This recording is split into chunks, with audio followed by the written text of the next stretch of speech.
Julie Couturier est une avocate d'engagement, de conviction, de militantisme. Elle exerce ce métier depuis 25 ans.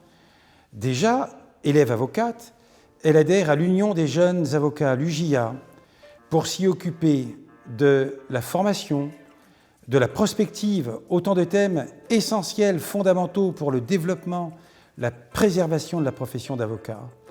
Elle deviendra vice-présidente de l'UJA, ira jusqu'à participer à une douzaine de reprises à la revue de l'UJA, c'est dire si son investissement a été total. Et puis par la suite, eh bien, elle poursuit son action.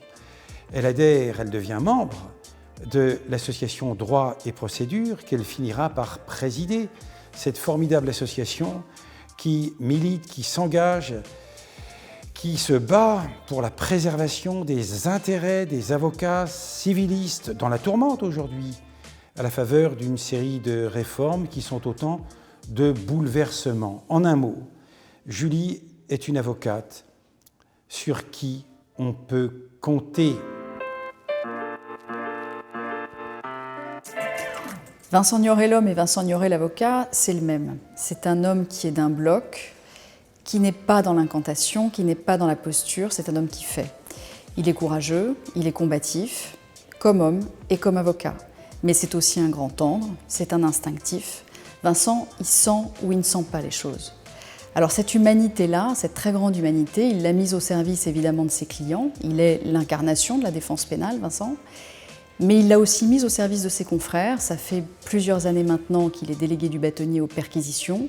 Il voit les avocats dans les situations les plus difficiles, quand on se lève à 6 h du matin pour aller cueillir en quelque sorte un avocat au saut du lit. Ce sont des moments extrêmement difficiles. Ce sont des moments pour lesquels il a pourtant donné de sa personne, 250 perquisitions à son actif, les audiences du juge des libertés et de la détention. En réalité, Vincent, il l'a montré dans toutes ses fonctions, c'est un résistant. Il résiste à une forme de politiquement correct. Il résiste à la meute, c'est-à-dire que ce n'est pas quelqu'un qui crie avec les loups, Vincent.